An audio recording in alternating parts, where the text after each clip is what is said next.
Palmetto Sports Night, Clemson looking to build on last year's elite run and potentially make the school's first Final Four ever. The 5-seed Tigers start their journey on Thursday in Rhode Island. And that's where we find Palmetto Sports Director Beth Houle joining us live in Providence before the Tigers take on McNeese State. Beth? Yeah, you guys, the Tigers have boots on the ground officially here in the Northeast as they get ready to tip off here in Providence, Rhode Island. We had the chance actually to meet up with the team this morning and join them on their charter flight here to Rhode Island. Really looking forward to seeing what these Clemson Tigers can bring to the table. Of course, they're coming off of a loss, one of just 6 that they've had all season.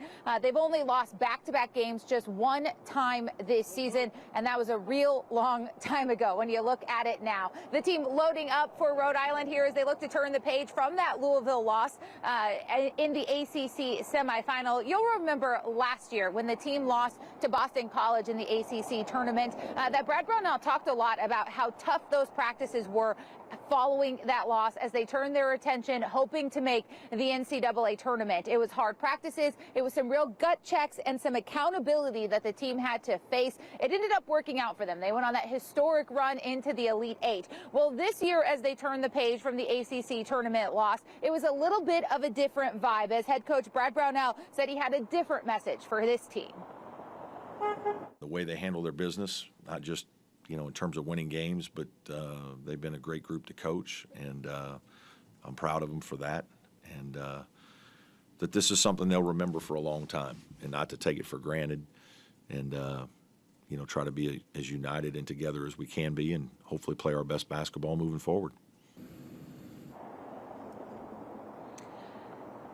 Brad Brownell talking about his message to the team there. Now, don't get him wrong. There is still plenty that this team needs to improve on, correct, and fine-tune as they turn their attention to the NCAA tournament and what they are expecting to and planning to be a deep run into this year's tournament. A primary focus has, of course, been the shooting. So if you are a Clemson fan and you're like, what about their shooting, Beth? I know. Brad Brownell is well aware as well. He said that they spent the last couple of days really looking at and focusing on remembering what it's like to see that ball go in the hoop. They have been getting a lot of shots up, and they tell us that that intention will continue here now that they have shifted to work in Rhode Island. They've got some film tonight. It is lights out at 11 p.m. for the boys, and then they will wake up tomorrow, have their first real good practice at an off-site location here in Rhode Island, then come here to the arena where they will meet with the media and hold their open practice. That one open to friends, family, and of course the fans will also get a chance to lay eyes on McNeese tomorrow